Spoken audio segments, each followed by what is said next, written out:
So, hey, so I'm sorry, y'all. I don't. Oh gosh. Okay, I can do this. I don't post videos and do stuff like this, but I can't hold it in anymore. This is probably one of the hardest things I've ever done in my life, and I just need to just share it. Maybe it'll encourage somebody else. But I'm about to be 22 in December, and my parents just got divorced.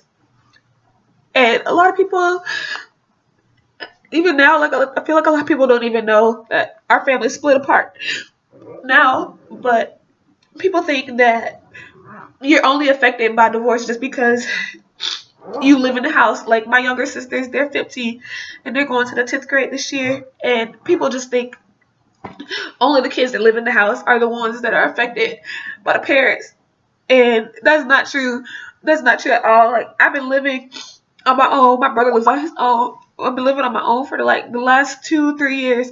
And when I tell you this is probably still so hard on me, like I can only imagine what my sisters go through living it out every single day. But just for the few moments that I do get to spend with my family, or what was my family, like it is so hard. Like most of you know about all the things that God's been doing in my heart and doing in my life, and just giving me such a great church family and all the great things I've been doing like through him at Shiloh and work with the kids and all that great stuff. And I'm about to go off to school, and it's simple stuff just like which parent's gonna drive you to school, which parent's gonna help you get school supplies, or help you do this or help you do that now that you aren't living on your own anymore. And it's just like people say it's not a competition, or sometimes they'll say it's not a competition, or you know that's still your dad, it's still your mom, whatever. But it is. It feels like it. Like you want to try and be fair, so you try to like let this parent do this one thing, and then okay, like I'll let this parent do this thing, and it's still. And then when you tell the other parent, I actually gonna let this parent do it, then it's like they get emotional, or like they're sad. Like even though they understand that you want to be equal and like let both of your parents be a part of your life, it's still like a competition. Even though they don't want to admit it, like it's still hard, I think, for them to know that you're still close to somebody that hurt them. And like I can't change who my parents are, and I love both of them so much. I would never trade my parents in the world, but it's just so hard to have this life that so many people used to envy, living in the nice town, and all the kids got the same parents, and you go to the nice school. You don't have to worry about some of the issues that other people deal with, and then all of it shatters, and you're left with like, who are you even gonna spend the holidays with? I don't even know if I want to share the holidays, because I don't want to go through trying to please this parent, but knowing I'm hurting this parent because I haven't seen them in a year. Or when I go overseas, like I don't want this parent to feel like anything, because I saw this parent first or whatever. And I try my best to like set a good example. I'm thinking, and just the point of sharing this, I just want to just encourage, like even right now, like I'm in the middle of it, so it's really hard to see the light, at the end of the tunnel. But I just want to encourage you guys and not go into too much detail, because like I love my parents and I don't fault them, but it's just so hard, and I couldn't imagine going through this at a younger age, and like. And just like I'm just so proud of my sisters. Like I don't know how they do it. I couldn't live in this. It's not like I've been living. I couldn't do it.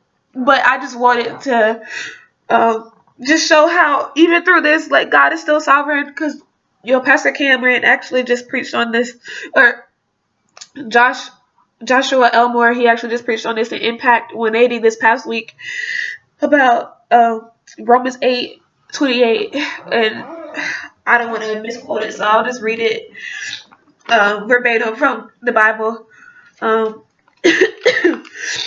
Romans 8:28 says, "And we know that for those who love God, all things work together for good, for those who are called according to his purpose." And whenever I read this, and I would see it on Facebook, people will be like, all things are going to work out for your favor. This is just you're a storm right now, but your breakthrough's coming and all of that stuff. And when I read this, I'm like, where does it say that at all? Like, it says for those who love God, all things work together for good.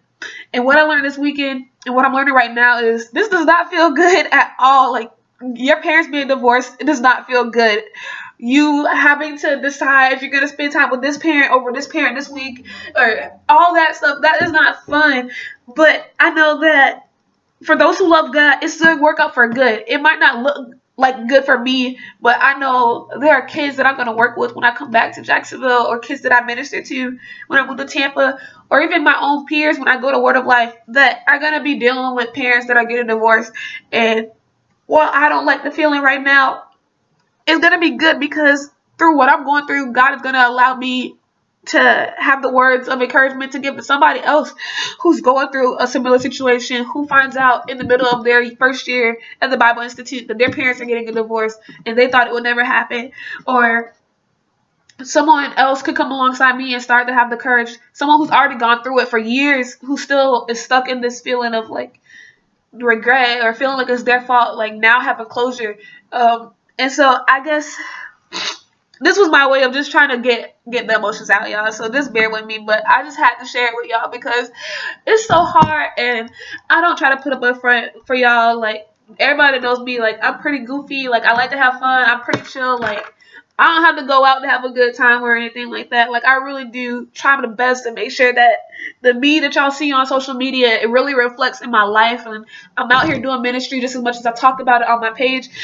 And so I just wanted y'all to know that even in this moment, like, God has brought me so far, because if this was like 3 years ago, like, no, I would not be making a video trying to talk about, like, snot nose and all, trying to talk about, like, God still being good in this, even in this. And so even that is just a testament of how great God has been to me, because I would have been able to do this last year or the year before. And I just know that I just have so much peace in knowing that He's sovereign. And I know that it hurts right now, but maybe somewhere in this, I'll get the strength to continue to do what I do. And I know I'll have the strength to do what I do. That's not even a question. But I just, maybe one day down the line, there'll be somebody who needs this, and they don't know how to do it. They don't have older brothers or sisters, or they don't have siblings at all, and they're going through this by themselves. And so I just, y'all just pray for me, pray for my family, man. Like,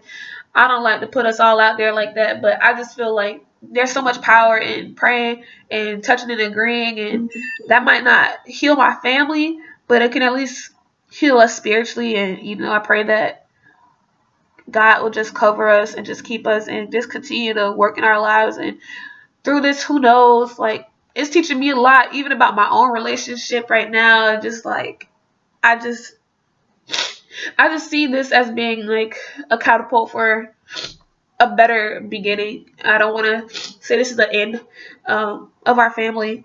It's different, definitely, but I still love my family. It's hard, but I just wanted to encourage you guys with that. Romans 8:28, whatever you're going through, just know God has something.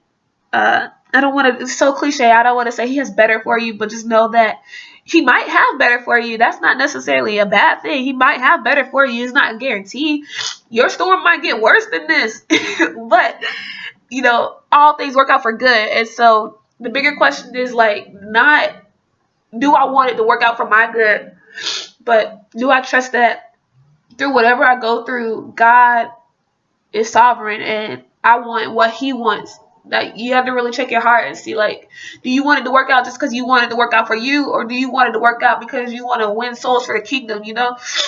Like, if my family never gets fixed together, but some little girl down the street, like 10 years from now, comes up to me and is like, yo, Miss Courtney, man, your story really touched me. Like, I didn't know that it was that hard going through divorce, but now, I can see God in it. And, like, she gets saved through that. Like, praise God. Like, I'll go through it like 10 million times over if it brings other people to know who Christ is and who God is in their hearts and in their lives. So, I mean, y'all, pray for me. Pray for your girl, man, because times be hard. I'm so glad I don't have makeup on. I know I look a hot mess, so don't judge me. But Oh gosh, y'all know how much makeup costs. So me streaming down my face with all these tears and everything, I don't have time for it.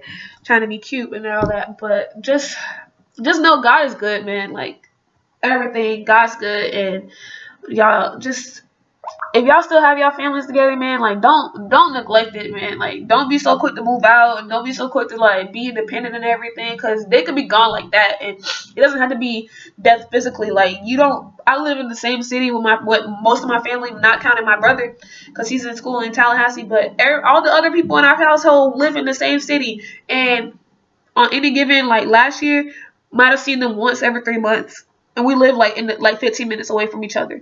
You know what I'm saying? So don't take it for granted that you can go have Sunday dinners with your parents, or you can go see your brother and sisters. They might get on your nerves or whatever, but like cherish those moments, because there's gonna be a day when you might not have that, and you have people looking around like wishing they could go back to high school just to be able to sit at the same table with their family again, just to go to the football games together, all that stuff. So I'm praying for y'all, all y'all that still have families together, and all y'all new parents with the babies and all that. Like, just keep God at the forefront, man. Like, I just keep God first, and make sure you don't be unequally yoked, and just make sure that you really cherish your family while you have them. But I'm gonna go pray. So, I'll talk to y'all later.